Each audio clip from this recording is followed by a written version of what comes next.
Começa agora o podcast Quem Lê, Quem Escreve, produzido e apresentado por Djair Galvão. Este é o terceiro episódio da série que eu criei para falar dos meus livros, dos bastidores, daquele lado por trás, né, da criação de um livro. E hoje eu trago para encerrar a série este livro aqui, ó. Chapeuzinho Vermelho Volta à Floresta. Vamos focar aqui bem para pegar. Agora deu certinho. Chapeuzinho Vermelho Volta à Floresta. Eu lancei este livro aqui no ano de 2021, ali na pandemia ainda, todo mundo escondido em casa, né, com medo do vírus. E ele saiu aqui pela Palhação Azul Editora, que é o meu selo editorial. E este livro, então, eu vou contar um pouco a história por trás da produção, né, da criação da obra, ilustrada pelo Altemar Domingos, o meu grande parceiro aí de ilustração. Pois bem, o livro Chapeuzinho Vermelho Volta à Floresta, como vocês já deduziram pelo título, pela personagem, é uma releitura de um dos contos de fada mais famosos de todos os tempos, que é a história da menininha do capuz vermelho, né, que desobedece a mãe para ir levar guloseimas para a vovó, encontra o lobo e termina toda aquela história que a gente já conhece. Essa história, ela é uma história que tem uma complexidade psicológica, né, comportamental. Ela vem sendo estudada por muitos especialistas. Ela é uma história medieval, então lá dos camponeses medievais. Essa história ela se modificou muito ao longo do tempo, porque, como a gente sabe, os contos de fada, eles são histórias populares, são histórias que não têm um autor específico, né? Ou seja, eu não sou autor do conto de fadas da Chapeuzinho Vermelho, óbvio, né?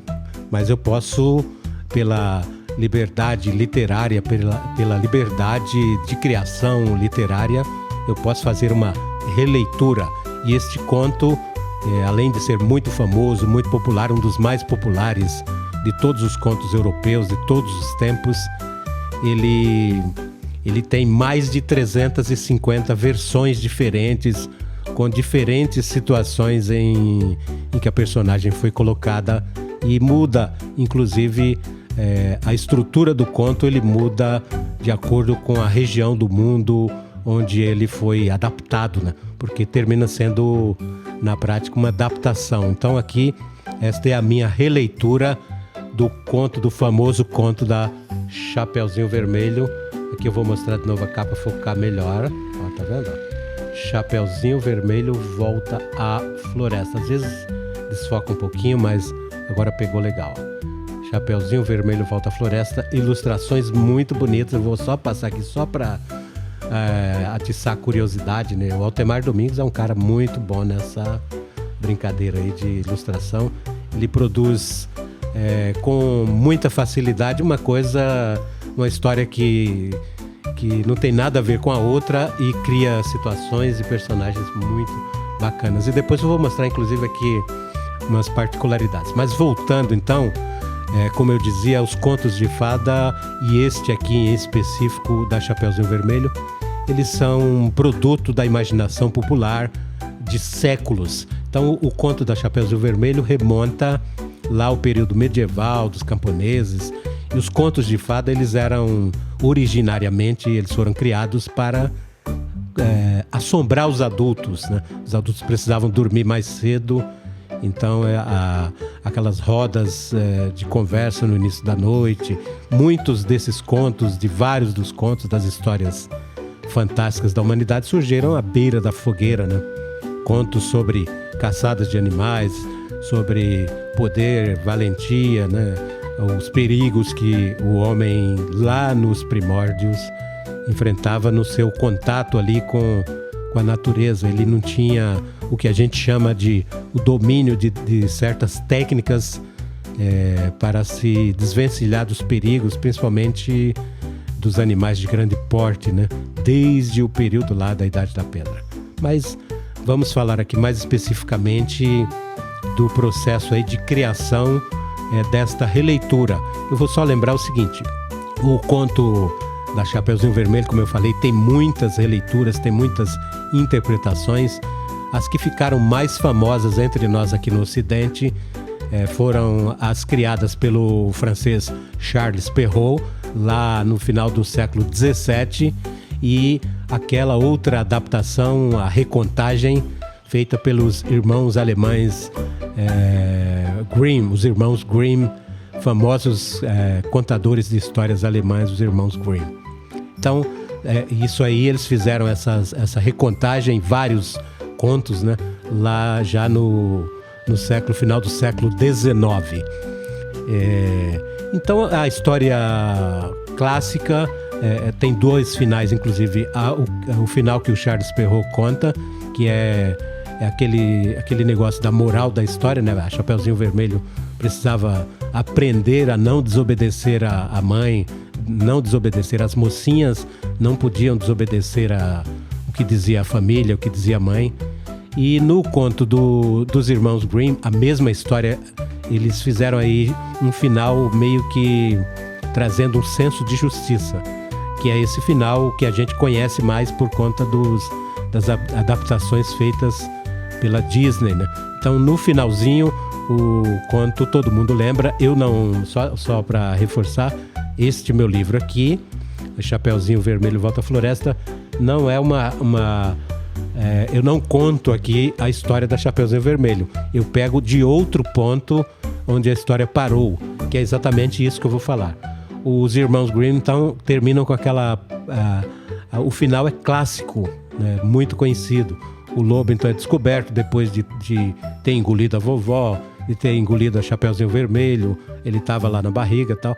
Quando o caçador descobre e termina, então, batendo no lobo e abrindo a barriga do lobo, tirando a menina e a vovó, né? E todo mundo conhece, então fica aquela coisa, todo mundo feliz. O caçador enche a barriga de pedras junto com a Chapeuzinho e com a vovó, a barriga do lobo, né? E termina então costurando, olha só como é que interessante, né? Costura, todo mundo lembra, eu tô só aqui recordando. Costura a barriga do lobo, joga no rio e ele morre afogado, e aquela história de foram felizes para sempre. Aí eu pego deste ponto em que a Chapeuzinho Vermelho psicologicamente abalada, aí é onde entra a minha interpretação, a minha releitura. A Chapeuzinho Vermelho psicologicamente abalada por ter ficado na barriga do lobo junto com a vovó, por ter quase causado uma grande tragédia familiar. Ela fica muito abalada e a partir daí então ela coloca na cabeça que ela precisa se vingar dessa figura que fica na cabeça dela sem parar, o lobo. Por que o lobo a enganou? Por que ela foi acreditar naquela criatura? Por que ela colocou em risco a vovó? Por que ela não obedeceu a mãe? Então, é uma trama psicológica aí, né? O livro ele é muito voltado para o público infanto-juvenil exatamente por essa trama psicológica. Ela consegue imaginar uma série de coisas, então ela vai embora do povoado. Eu não vou contar a história, obviamente vocês têm que ter acesso ao livro e olhar e compreender esta releitura. Então, a partir dali eu começo a trabalhar a ideia que não é nada boa da vingança, para se discutir exatamente com as crianças a partir dessa releitura. Essa foi a minha intenção, a partir dessa releitura, dentro da sala de aula, pais, em casa, professores, quando levarem essa história para as crianças, essa minha releitura do conto da Chapeuzinho, que as crianças já conhecem, né? A história clássica, né? Que é como é que ela termina, principalmente essa versão dos irmãos Grimm. Então eu começo a trabalhar a questão da vingança, que não é uma coisa boa. É exatamente para se discutir que o processo de vingança tocado aí, colocado na cabeça pela Chapeuzinho Vermelho nesta minha releitura aqui em Chapeuzinho Vermelho Volta à Floresta. Ela volta à floresta aqui no sentido para a prática de uma vingança, e uma vingança que não vai dar muito certo, e vocês vão entender por quê. Este livro também ele traz como componente nessa liberdade de criação o período da pandemia. Então vocês vão entender que aqui o livro foi criado, escrito A história foi bolada durante a pandemia e tem um bastidor aqui curioso que eu vou contar para vocês. Como é que surgiu, além de eu já gostar da história da Chapeuzinho Vermelho, além de eu já gostar, né, dos contos de fada, de eu ser apaixonado por essa história, eu lembro que eu estava aqui assistindo a uma história, uma releitura de desenho animado de Lobo Mau e os Três Porquinhos, aquela outra história clássica aí, né, dos contos. E essa história me chamou bastante atenção pelo inusitado que tinha lá. Aí foi quando terminou essa história, eu falei, caramba, eu podia pensar numa releitura de uma coisa que eu gosto muito, que é da Chapeuzinho Vermelho. Aí peguei o computador e comecei a escrever. Ali umas 2-3 horas depois, eu já tinha o texto base para fazer isso. Isso já foi mesmo no ano de 2021, e naquele mesmo ano, então, eu publiquei pelo selo Palhação Azul Editora. Então era esse bastidor que eu ia trazer antes de voltar àquela coisa central que eu estava falando, que é a discussão sobre o processo de vingança empreendido pela Chapeuzinho Vermelho, no caso dessa minha releitura do conto clássico, o conto clássico lá dos irmãos Grimm, da Recontagem. Não, eu não peguei aquela história, o final da história usado pelo Charles Perrault, porque não me interessava muito, porque ali naquele final do Charles Perrault, na verdade, a Chapeuzinho e a vovó morrem. Então é uma grande diferença aí entre essas duas clássicas Recontagem, a do Charles Perrault, lá no final do século XVII, e essa dos irmãos Grimm, lá no final do século XIX, em que há, digamos, uma justiça. O lobo é justiçado por ter cometido esse crime bárbaro, né, de enganar a menina, de engolir a vovó, engolir a menina, e terminou então sendo massacrado aí na história. Pois bem, aí eu trago nessa história exatamente a discussão sobre o senso de vingança que a Chapeuzinho coloca na cabeça, e ela, a principal ideia que ela tem é que ela precisa destruir aquele personagem, aquela figura que tanto a incomodou, que tanto mal fez, que tanto problema trouxe à sua vida, e ela então vai embora e vai empreender essa vingança na floresta, e depois vocês vão entender direitinho, né? Agora eu vou mostrar aqui uma particularidade do livro, além de ilustrações belíssimas aqui da Chapeuzinho Vermelho, feitas pelo Altemar. Aqui tem a parte da pandemia que vocês vão ver, né? Deixa eu ver se foca melhor. Aqui, ó. Não deu para focar bem. Mas depois é até interessante, porque vocês vão ficar curiosos, né? Tem essa figura aqui que ele criou, ó, quando ela fica pensando muito na figura do lobo que não sai da cabeça dela, que eu comentei com vocês. Chapeuzinho Vermelho, então. Aqui nesse livro eu tenho a gente terminou então pensando numa ideia bem interessante, que são pequenos exercícios que eu vou mostrar aqui para vocês, ó. Que a criança pode pintar, pode escrever uma pequena versão aqui, uma pequena história, né? Então isso pode ser trabalhado, essa parte pode ser distribuída para a sala inteira, copiada para a sala inteira. E tem esse desenho aqui magnífico do lobo aí, com um lobo parrudão, né? Com essa cara de mal aí, para as crianças trabalharem junto com os professores as suas ideias, as suas impressões, né? Olha que coisa bonita isso aqui, tá vendo? Então, muito legal. O Altemar é campeão. Então, essa série, eu falei do meu primeiro livro, O Saci de Duas Pernas. Eu já falei do livro Quando os Bichos Perderam o Sono, do processo de criação, das particularidades de cada um deles, dos bastidores, quando eu escrevi o primeiro texto, quando surgiu o texto do segundo livro, em quais condições. E então, ele surgiu exatamente dentro de um clima de recolhimento, todo mundo ali procurando cada vez mais se esconder, né, do vírus. Não havia alternativa.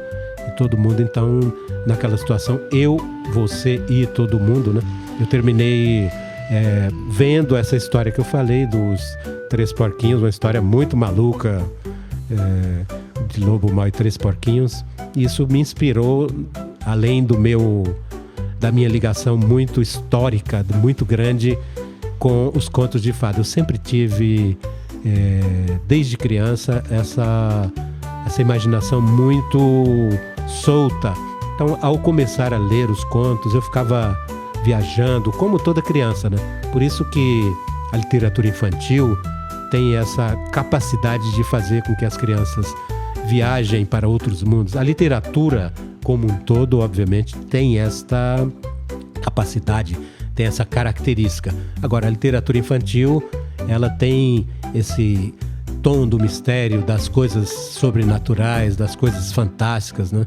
Por isso que as crianças têm uma predileção muito grande.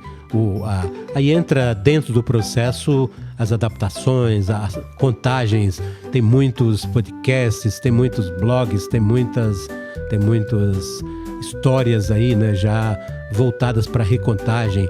Eu admiro muito, por exemplo, os contadores de histórias, as contadoras de histórias, as contações de história, porque elas remontam exatamente aquele processo medieval ou o processo mais antigo da humanidade de contar histórias, de recontar, de pegar personagens fictícios ou personagens que fizeram parte daquela comunidade ou histórias que fizeram parte daquele povo, que terminam então ganhando uma nova roupagem. E por isso, para finalizar essa série e dizer que eu estou muito feliz da audiência, tem sido muito grande no Instagram, lá no TikTok, no YouTube, no Apple Podcasts, no podcast que eu mantenho no Substack e também lá no Spotify.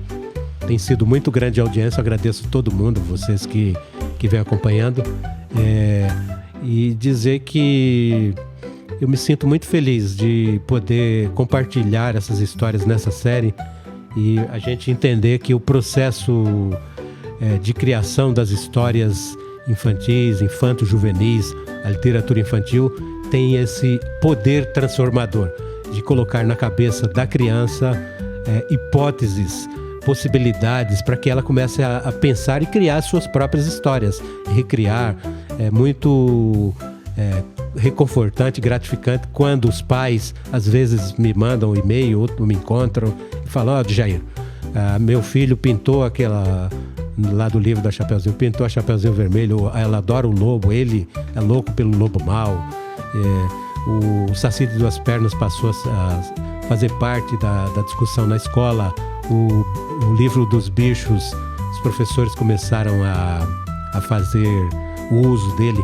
Então, como eu falei, eu tive a grata satisfação nesse período, com esses 3 primeiros livros, de atingir um público que eu quero me dedicar cada vez mais a essa atividade e prometo que estou aí trabalhando em outras histórias que eu não posso ainda falar. Já tem um outro livro aí a caminho.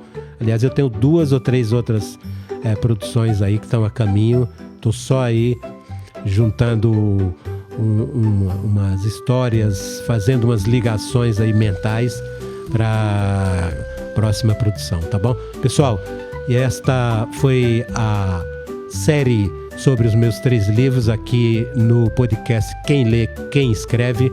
Eu sou Djair Galvão, agradeço imensamente a sua audiência, a sua participação.